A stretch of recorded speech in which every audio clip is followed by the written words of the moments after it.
Jesús el Mesías.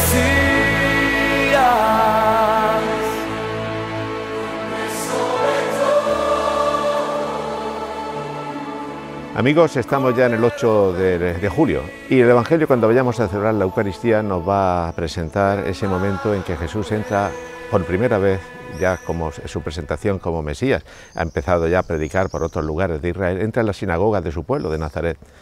Y resulta que cuando empieza a hablar, sus paisanos, son los nazaretanos, comienzan a pensar que quién es este, qué se ha creído, de dónde saca esa sabiduría. Reconocen que sabe lo que ellos no saben, reconocen su sabiduría, reconocen su dignidad, pero en vez de pensar y asumir, ¿será verdad lo que dice y será verdad quien dice ser? Pues en vez de eso caen en los prejuicios y lo rechazan. ¿Por qué? Porque por celos, prejuicios, envidia, mil cosas. En definitiva, es lo que ocurre siempre al profetismo. Jesús es el profeta de los profetas, es el Mesías. Más aún, es el cumplimiento de las promesas, es el cumplimiento de las profecías del Antiguo Testamento.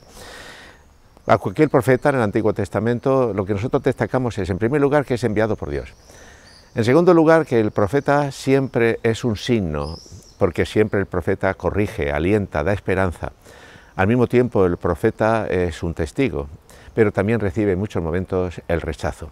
Y descubrimos en los profetas la valentía, la fortaleza. Y uno se pregunta, ¿de dónde sacan estos profetas? Estoy pensando en Jeremías, pues por ejemplo, ¿de dónde saca este hombre esta fortaleza cuando en un principio vimos que era un cobarde y un miedoso?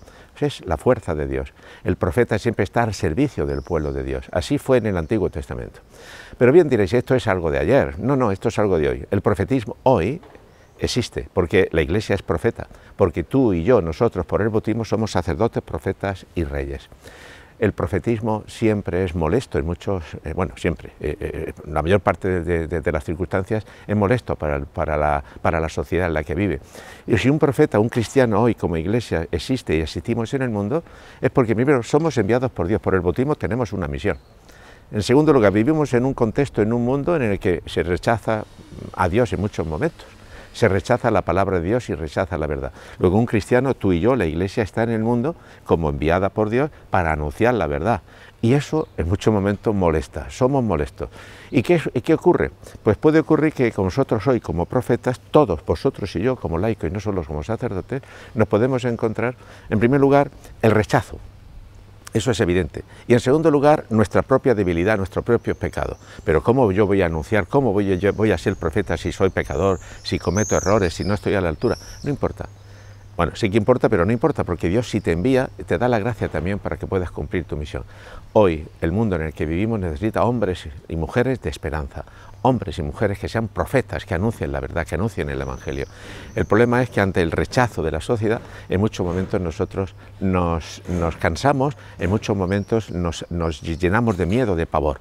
Pues bien, yo os digo que ánimo, si Dios nos llama, si Dios nos envía, si somos iglesia, nos sentimos iglesia, no tengamos ningún escrúpulo, ni que tengamos ningún complejo, ni tampoco ningún miedo. Ánimo, porque el mundo nos necesita. Si el mundo está mal, aquí estamos nosotros, no porque seamos perfectos, sino porque tenemos la verdad, tenemos la medicina. Y esa medicina se llama Jesús de Nazaret, el Mesías, el Señor. Amigos, en este verano en el que ya nos encontramos, ánimo a vivir el profetismo. Y no caigamos en el complejo de decir, es que molesto, es que ¿qué le voy a decir yo? ¿Has pensado en hablar de tu familia de Dios? ¿Has pensado en una conversación no callar, sino hablar? Es el profetismo. Si los profetas callan, el pueblo se condena, se salva, se pierde. También nosotros hoy hemos de descubrir que si el mundo no escucha la palabra y no somos testigos allá donde vivamos, el pueblo quizás no escuchará nunca a nuestros amigos y la sociedad no escuchará la palabra que les salva al Salvador, que es Jesucristo el Señor. Nosotros somos enviados y nosotros contamos con la fuerza de Dios. Amigos, feliz día.